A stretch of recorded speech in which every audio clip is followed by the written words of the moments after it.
Hello friends, welcome to ஷைனிஸ் சமையல். இன்றைக்கி நம்ம கம்பு சிறுதானியம் வச்சு ஒரு சூப்பரான அதிரச ரெசிபி எப்படி பண்ணுறதுன்னு தான் பார்க்க போகிறோம். நம்ம சிறுதானியம் வச்சு இந்த மாதிரி டிஃப்ரெண்ட்டாக ரெசிபிஸ் செய்து கொடுக்கும்போது எல்லோரும் கட்டாயம் விரும்பி சாப்பிடுவாங்க. இந்த கம்பு அதிரசம் கூட ரொம்ப டேஸ்ட்டாகவும் இருக்கும், ரொம்ப டிஃப்ரெண்ட்டாகவும் இருக்கும். இதை இப்போ எப்படி பண்ணுறதுன்னு பார்க்கலாம். வீடியோக்குள்ளே போக முன்னாடி நம்ம சேனலை சப்ஸ்கிரைப் பண்ணி சப்போர்ட் பண்ண எல்லாருக்கும் நன்றி. சப்ஸ்கிரைப் பண்ணாதவங்க மறக்காமல் சப்ஸ்கிரைப் பண்ணிக்கோங்க.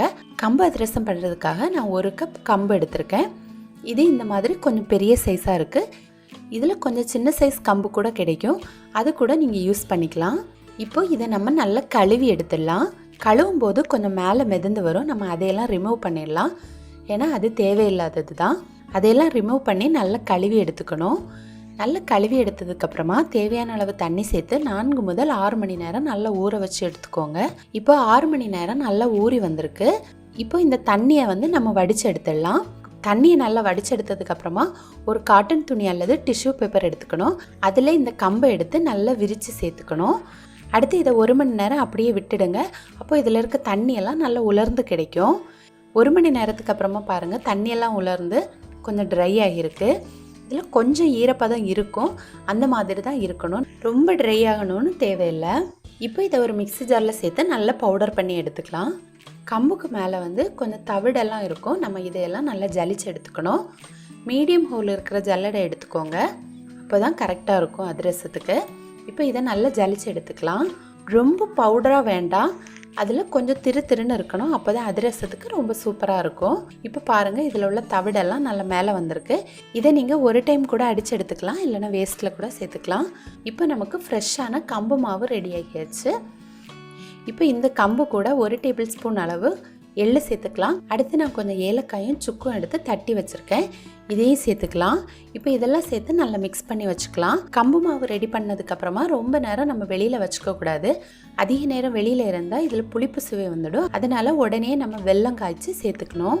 நீங்கள் எந்த கப்பில் கம்பு எடுக்கிறீங்களோ அதே கப்பில் சேம் அளவு வெல்லம் எடுத்துக்கோங்க, கரெக்டாக இருக்கும். இதில் கொஞ்சமாக தண்ணி சேர்த்து இதை நல்லா கரைச்சி எடுத்துக்கோங்க. நல்லா கரைச்சி எடுத்ததுக்கப்புறமா நல்லா வடிகட்டி எடுத்துக்கோங்க, அப்போ தான் அதில் இருக்க தூசியெல்லாம் தனியாக வந்துடும்.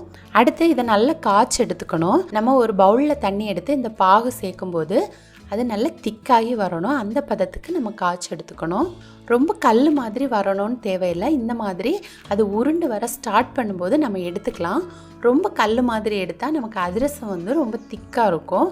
அதனால் இந்த மாதிரி உருண்டு வர பதத்தில் நம்ம எடுத்துக்கலாம். அடுத்து உடனே நம்ம அந்த மாவில் சேர்த்து இதை நல்லா மிக்ஸ் பண்ணிக்கலாம். கொஞ்சம் கொஞ்சமாக சேர்த்து மிக்ஸ் பண்ணிக்கோங்க. அப்புறம் ரொம்ப தண்ணியாக இருந்தால் நமக்கு அதிரசம் கரெக்ட் பதத்தில் வராது. அதனால் கொஞ்சம் கொஞ்சமாக சேர்த்து நல்லா டைட்டாக மிக்ஸ் பண்ணி எடுத்துக்கோங்க. இப்போ பாருங்கள், நான் மொத்த பாகும் சேர்த்து நல்லா மிக்ஸ் பண்ணி எடுத்தாச்சு. கடைசி இதில் ஒரு சுவைக்காக நம்ம 1 டீஸ்பூன் நெய் சேர்த்துக்கலாம். இப்போ நெய் சேர்த்து நல்லா மிக்ஸ் பண்ணி எடுத்தாச்சு. பாருங்கள், இந்த பதத்தில் நம்ம மிக்ஸ் பண்ணி எடுத்துக்கணும். இதை விட தண்ணி அதிகமாக சேர்க்கக்கூடாது. இந்த மாதிரி திக்கான பதத்தில் நம்ம மிக்ஸ் பண்ணி எடுத்துக்கலாம். உங்களுக்கு சப்போஸ் கொஞ்சம் தண்ணி அதிகமாகிடுச்சுன்னா நீங்கள் அரிசி மாவு கூட சேர்த்துக்கலாம்.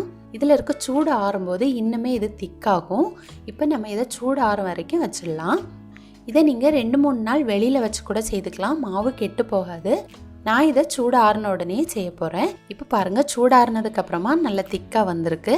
அடுத்து நம்ம இதில் அதிரசம் பண்ணிடலாம். நான் இந்த மாதிரி ஒரு பிளாஸ்டிக் பேப்பர் எடுத்திருக்கேன்.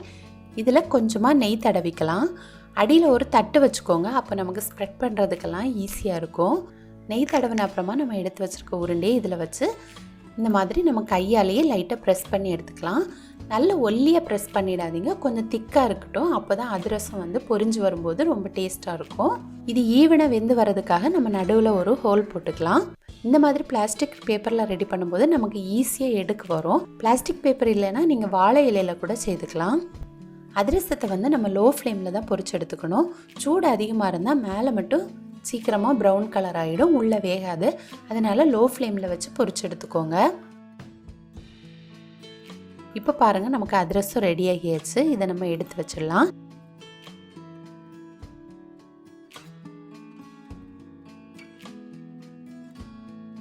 இதே மாதிரி மீதி இருக்க மாவு எல்லாமே ரெடி பண்ணிக்கலாம். தண்ணி அதிகமாக இருந்ததுன்னா நம்ம எண்ணெயில் போடும்போது பிரிஞ்சு போயிடும்.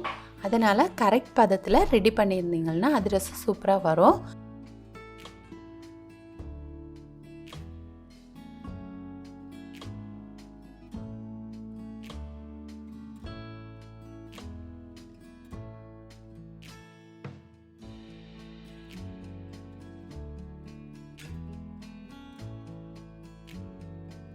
சிறுதானியத்தில் இந்த மாதிரி டிஃப்ரெண்ட்டாக ஸ்நாக்ஸ் செய்து கொடுக்கும்போது எல்லோரும் கட்டாயம் விரும்பி சாப்பிடுவாங்க. இதை நம்ம ஈஸியாகவும் ரெடி பண்ணிடலாம். மீதி இருக்க மாவை நம்ம 2-3 நாள் வெளியில் வச்சு கூட நம்ம ரெடி பண்ணிக்கலாம். இது கெட்டு போகாது. சூடாக சாப்பிடும்போது கிறிஸ்பியாகவும் ஆறுனதுக்கப்புறம் சாஃப்டாகவும் இருக்கும். ரொம்ப டேஸ்ட்டான இந்த ரெசிபியை நீங்களும் கட்டாயம் உங்கள் வீட்டில் செய்து பாருங்கள். செய்து பார்த்துட்டு எப்படி வந்துச்சுன்னு உங்களோட கமெண்ட்ஸை சொல்லுங்கள். இந்த வீடியோ உங்களுக்கு பிடிச்சிருந்தனா ஷைனீஸ் சமையலை மறக்காமல் சப்ஸ்கிரைப் பண்ணிக்கோங்க. தேங்க்யூ.